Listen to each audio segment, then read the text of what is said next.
Hello. Welcome to Rebuildables podcast and show. You're here for the 12th episode of Season 1 with the Baltimore Orioles.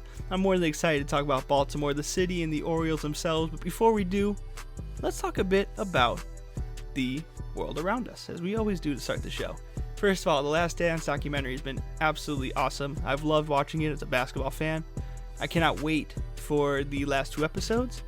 It's been really interesting to kind of look back at something I've never watched before. I've never gotten to see a lot of I can watch Jordan highlights, but it's not the same. And to kind of live out the moment and try to understand the world around the Bulls at that time as a Bulls fan, and to see the generational gap of people who've watched Jordan relive the Jordan years, and the people who never got to see Jordan and were alive or around, etc., get to live out the Jordan years. I think it's been really awesome to watch both of this happen at the same time. There's been a lot of talks about how we look at MJ's legacy, and this is a really interesting time. This is an interesting time, obviously, because they moved it to when everyone's at home. But it's been awesome to watch and kind of see the gaps in the game, but as well as the gap in fandom and how everything has changed since Jordan's time. The next thing that I saw, speaking of the NBA, is that there's been some movement around the NBA resuming. Players seem like they want to play, but nothing is guaranteed yet. But it's good to see that the NBA has something going on. Something is planned. It looks like it could be played at Disneyland. Nothing is confirmed, at least to my knowledge. Kevin O'Connor wrote a really good piece about this from The Ringer.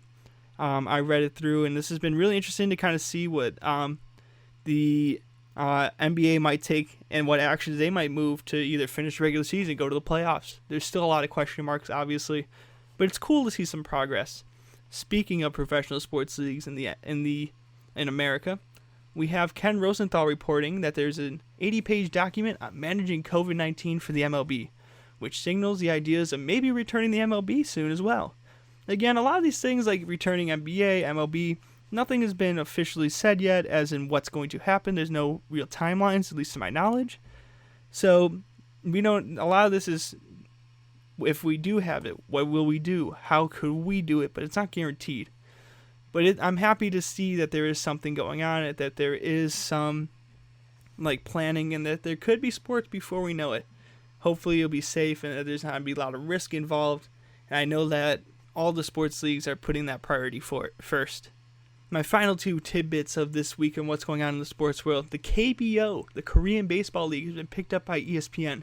It's been so fun to watch. Tyler Saladino, a former White Sox player, is one of the players in the baseball league. It's just fun to watch live sports again. And I'm not even the biggest baseball guy, but it's just fun to watch live sports. They weren't alone, as the UFC has also been on TV as well. They've been having matches. So it's been good to see some live sports on TV. There's been some type of progress. Hopefully we can, before we know it, we'll be in some type of normalcy. I don't know when that will be. Obviously, I'm not a doctor. But it's good to see that some plans have gone on. People are trying to make something happen. But until then, we just have to keep being safe and doing what we're doing, what our state officials and the officials above us are trying to tell us to do. When we come back, we're going to talk a bit about Baltimore.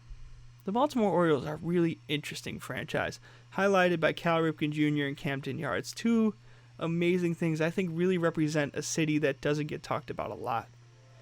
And we're going to go back 4 years to 2016, when this team is in the playoffs, in one of the toughest divisions in the MLB. How, from 2016, with superstars like Manny Machado, do now the Orioles have no one, it feels like, and they're bottom of their division, one that's already stacked against them. Thank you for listening to Rebuildables Podcast and Show. My name is Gerald Hopkins. We have more Orioles talk coming up, so let's take a quick trip back to 2016.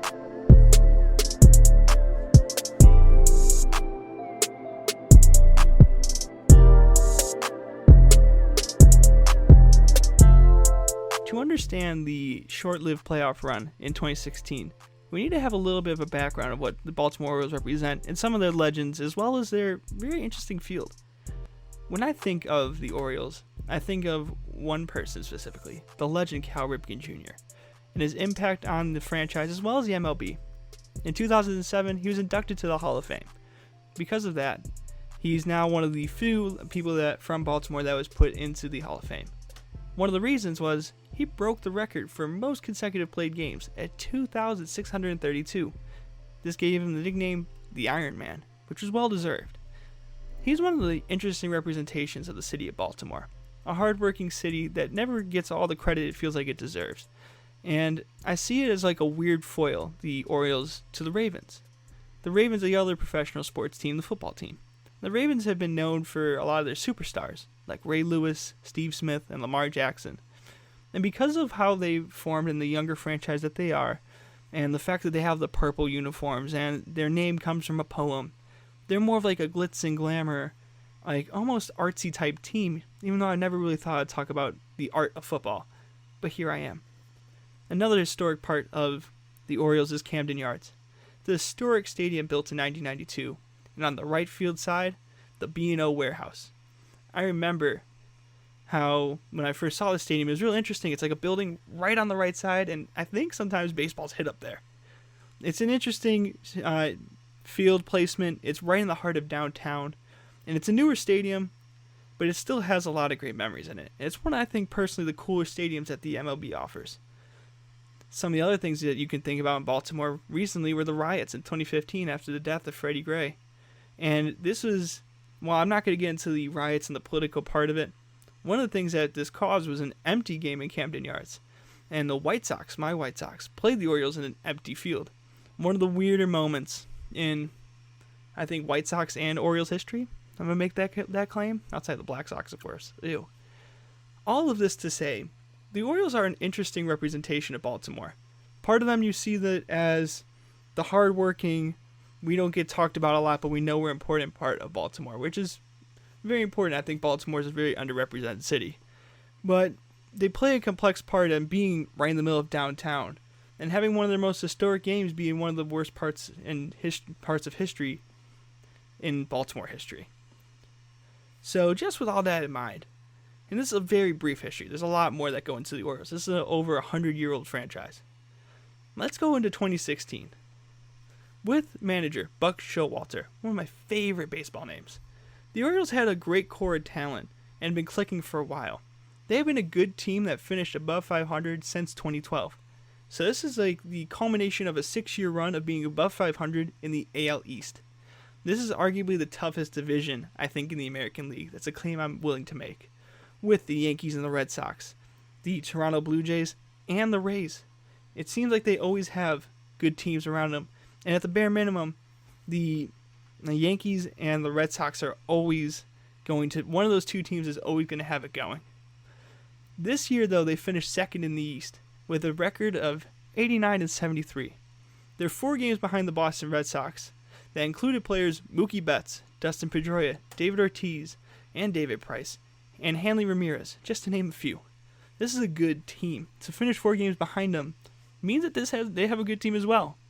This Orioles team has talent, and I cannot stress that enough. With superstar third baseman Manny Machado, who's just 23. He's a young superstar, and we'll hear more about him later. Right fielder Mark Trumbo, who led the league with 47 homers this season. Switch hitting catcher Matt Wieters, center fielder Adam Jones, shortstop J.J. Hardy, pitcher Chris Tillman, who goes 6-16 this year. Reliever Brad Botch, who goes 10-4 and has a really good season. Closer Zach Britton, who had 47 saves and was named the American League Reliever of the Year. This team includes 5 All-Stars: Manny Machado, Brad Botch, Zach Britton, Matt Wieters, and Mark Trumbo. This team has some hitting talent for sure, but with only 3 really good pitchers, one good starting pitcher, a good relief pitcher, and Brad Botch, who kind of turns into a pseudo-starter, and Zach Britton, the closer, they're a little thin on the pitching side. So for this team to win, they needed to score, as they couldn't always just rely on Tillman during the 162-game season. This gives them a shot at the wild card. But with that shot, they don't take advantage. The Orioles lose the winner-take-all game against the Toronto Blue Jays in Toronto. They lose in extra innings, 11 to be exact. They lose 5-2. It's interesting because they throw out their best starter in Tillman. He plays pretty well. This game is tied 2-2 from the 5th inning on, all the way until the 11th inning, when Edwin Encarnacion hits a 3-run homer off of Ubaldo Jimenez. Not Zach Britton, to win the game. While we'll never completely know why Zach Britton wasn't in that game. It's a question mark that will always be around that game, as he was the best closer, arguably in the AL, and he could have put that game in a different spot. Sadly, this is the last successful season of a 6-year run that we see for the Orioles. And to make matters worse, just for me personally, the Cubs won the World Series that year. And as a White Sox fan, that killed. That was not fun. But before I get on my sad stories, this leads us to 2017 with Buck Showalter. Still a great name. I love it. The Orioles finished 75-87 and last in the AL East, which just shows how tough this division is, because having a just below 500 record doesn't always mean last in your division, even in the AL. And there were still many pieces there. One that was missing, though, was catcher Mark Wieters, who was signed to a 1-year deal for $10.5 million with the Nationals. This also has a second-year option, a player option, which he does take later. Chris Tillman, the pitcher who goes 16-6 that last year, has a shoulder injury that really hurt his speed. His fastball went down like 2 to 3 miles per hour, and hurt his already shaky control of the baseball. The thing about Chris Tillman as a starting pitcher, he was throwing real fast for a starting pitcher. As they throw up to 80 to maybe 120 pitches, throwing 95 consistently is impressive. Losing a couple of MPHs, even just 2 to 3, really hurts when he wasn't the best at putting the ball right in the strike zone or wherever it needed to be. On April, Zach Britton, the closer, who was having a good season beforehand, had a forearm injury, and then had his 60-game closing streak ended this year. He later suffers in the offseason a ruptured Achilles tendon, and then has to be out for 6 months because of that. This moved reliever, Brad Botch, to the closer as well. They split the saves throughout the season. Shortstop J.J. Hardy only plays 73 games. J.J. Hardy's not like at this peak right now, but when he fractured his right wrist from being hit by a pitch, this kind of somewhat ends his season. He retires after that. Mark Trumbo, after hitting 47 homers, only hits 23. Manny Machado and Adam Jones have good seasons, but it's not enough. With the combinations of injuries and changes to the catcher, this team fights, but it seems like nothing when Boston and the New York Yankees have over 90 wins this season. Also, at the end of 2017, the Houston Astros win the World Series. I don't know why I'm telling you that. Oh, my bad. Sorry, I thought I heard a garbage can hitting in my background. If 2017 was a messy year, 2018 was disgusting. Still under the man Buck Showalter. He may not have been the greatest manager, he just has a really cool name, and I cannot stop saying it. The team goes 47-115. Wow. The year before that, it went 75-87 to 47-115. That's a jump. Why did they make this jump? Let me explain. This is Machado and Adam Jones's have some good years, but they're on this lackluster team. To summarize how bad this team was, no one in the starting lineup, pitching-wise, had a winning season. Tillman, the pitcher, went 16-6 in 2016. A lot of sixes there. Goes 1-7. His injury plays a big part in this. He leaves after this season. Brad Botch is traded. He has 11 saves, and he's traded to the Atlanta Braves for future cash considerations. This is $250,000 in international signing money. This is the first time someone traded for international signing money. The tank's here, and some weird history was made. Zach Britton, the closer, who had 47 saves 2 years ago, signed again, even though he was hurt, recovered, and then got traded for Dylan Tate, Cody Carroll, and Josh Rogers. Britton goes to AL East rivals, the Yankees, just like that. Our final piece, Mark Trumbo, was out for the first month of the season with an injury. He plays about 90 games, then has knee surgery around August that takes him out for the rest of the year. All of this to say, this was the start of the tank. With injuries and lack of pitching, we see the Orioles struggle big time. 2018 also ends with the Red Sox, the AL East opponents, with manager Alex Cora going 108-54, winning the World Series. I find it real interesting he isn't a manager anymore. I wonder why. Let's go back one more year, 2019. With new manager Brandon Hyde, the new look Orioles go 54-108. And why do I say new look Orioles? Because two guys I didn't talk about much, but now deserve the credit that they're about to get, Manny Machado and Adam Jones have both left. I didn't talk much about Manny Machado because Manny Machado was a consistent young piece for the Orioles. He was always an all-star. He always did his job. He didn't miss a lot of games. And he kind of sat there and watched the team around him crumble.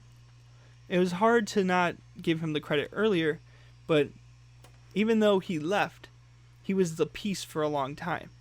Adam Jones is a little older. He's not a young piece like Machado, but he was also consistent, and he had a very good career and still has one. Both of these guys are gone. Machado's a Padre. Adam Jones is with the Diamondbacks.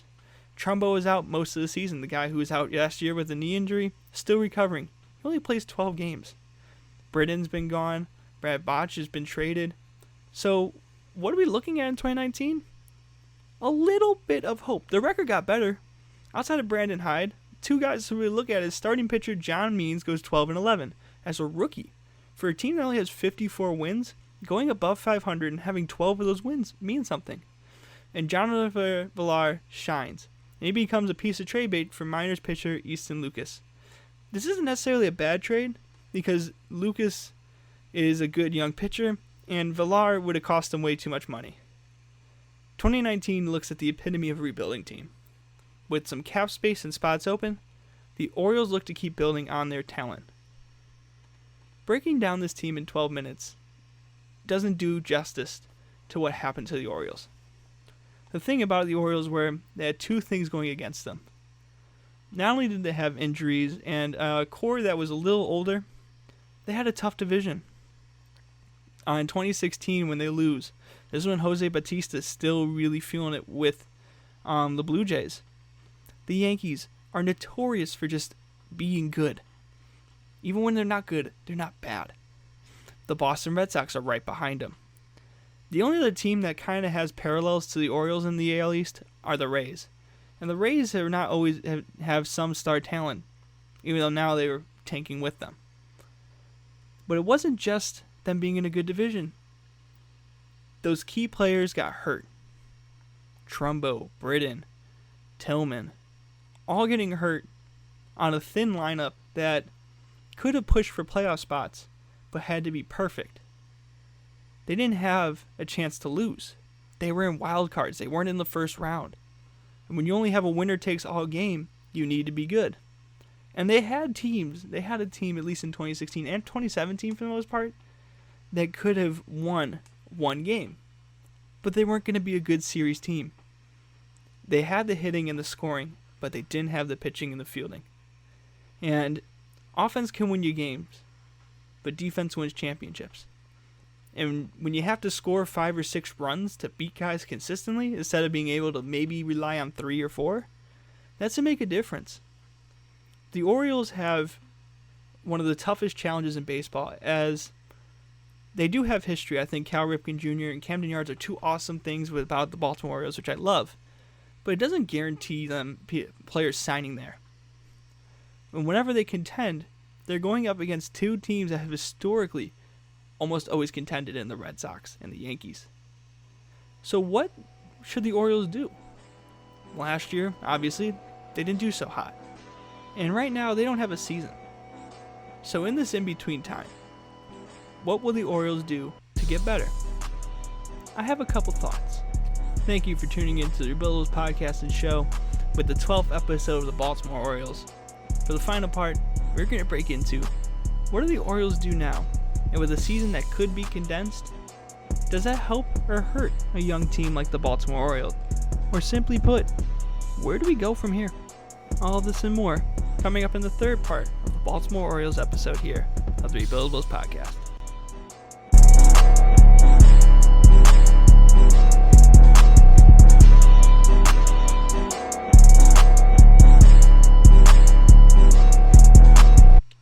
Well, the first thing that I did when researching the Orioles, and I did this with Detroit and the Miami Marlins, was what does their farm system look like? How good is it? How do writers and other people inside the MLB rank their farm system? And I did the same for the Orioles. And according to writers Jim Callis, Jonathan Mayo, Mike Rosenbaum, they're the 13th best minor league system in the MLB.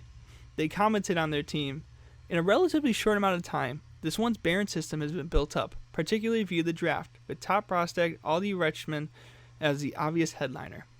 This makes a lot of sense, especially because this was a team just 4 years ago that was in playoff contention with a young star.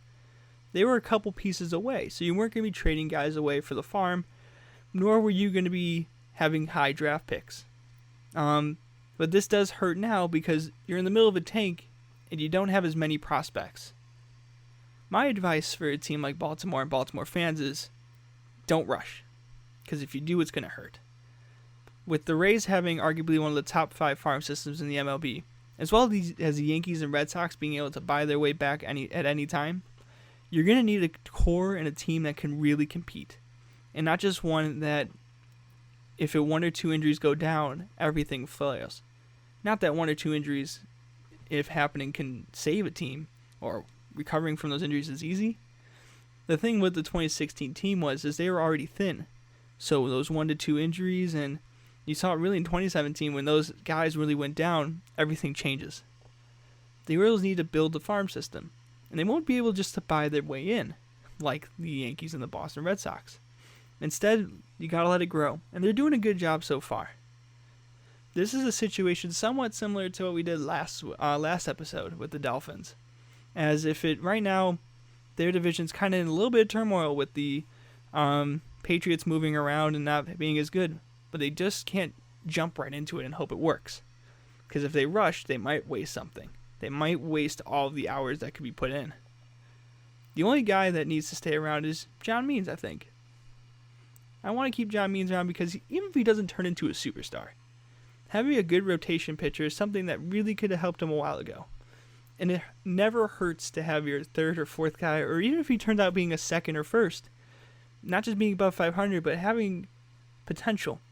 And that was his rookie season that he went 12-11 in a team that only won 54 games. It could be easy to trade John Means away for a bunch of prospects, and if they did it, it would make some type of sense.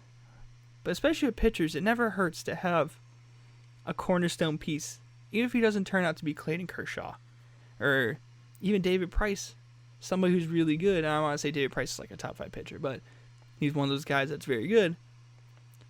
If he can be a good 2nd, 3rd starting pitcher, that's not going to hurt at all. That's all I have about the Baltimore Orioles. In our next episode, we'll be looking at Cincinnati, the Bengals. The Bengals just a couple years ago were a playoff team headed by Andy Dalton. Now this year they drafted Joe Burrow from LSU with the 1st pick. How did we get there? How does a team that was in the playoffs just like that now have to start new with a new quarterback? Thank you everyone for tuning into the Rebuildables podcast and show here, recorded in Brookfield, Illinois. I can't wait to be back in KCOU in Columbia soon. We'll have a new time. I don't know when I'm allowed to announce that, so I'm not going to do that just yet.